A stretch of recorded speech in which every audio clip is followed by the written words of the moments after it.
While managing a patient with rhinosporidiosis lesions in the airway, we encountered the lesion on the anterior wall starts to bleed profusely and rapidly fills up the distal airways. So here we have rigid bronchoscopy in place. You can see the the lesion starts to bleed profusely, and then the bleed is predominantly filling up the right main on this patient, because that was more dependent while the patient was on the operating table.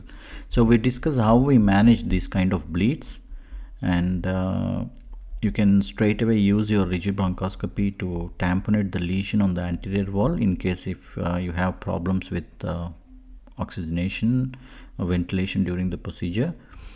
And or you can use an APC to quickly take control of the bleed, or use a snare to cut the tumor. So here we decide we use a snare to quickly cut the tumor after a small rigid debulking of the proximal part of the tumor. So here the proximal part I just ablated using the rigid, and then now I use a snare you can still see the lower part of the tumor starts to bleed.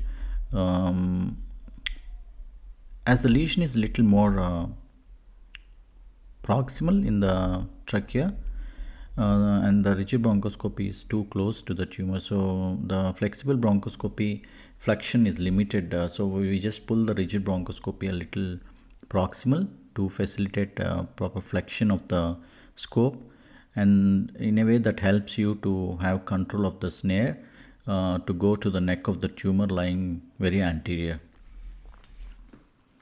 So here the typical descriptions of rhinosporidium in the airways are they're like soft strawberry like lesions, but they're very vascular.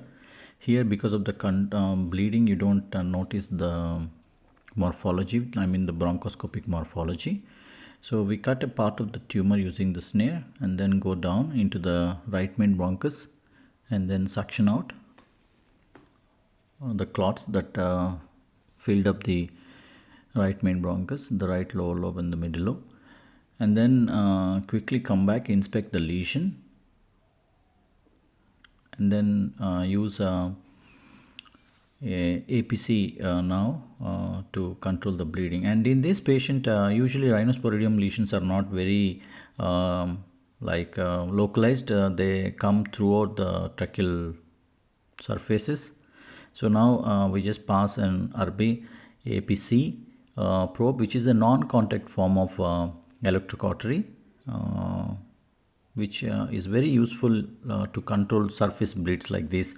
So once you activate the APC, now you can see how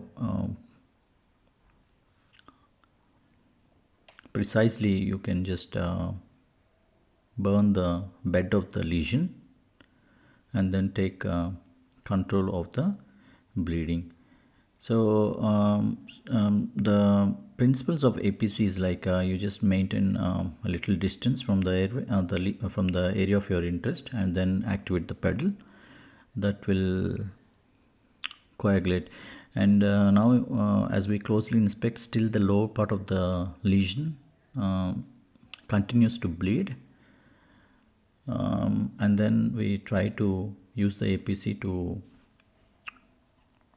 coagulate the whole surface of the lesion. And once you have a good control of the airway after the APC application, you can further go and then debulk the tumor. And these lesions are very notorious, and they are very prone for recurrence, especially rhinosporidiosis lesions. So a surveillance bronchoscopy plays a very important role in these patients. Now I continue to fire my APC. In lesions which are not very accessible, like those on the anterior wall like this or on the lateral walls, you can also use a side firing APC, but here I choose to use the straight fire. That's an operator choice. And as I go down, you can see the bleeding is better controlled now, and the airway is not getting filled up And also you can notice one more lesion on the left lateral wall, a bit close to the carine on the left side. And then I just clean the left main bronchus and then make an inspection and then make sure that the tumor is not bleeding, and then I continue my procedure.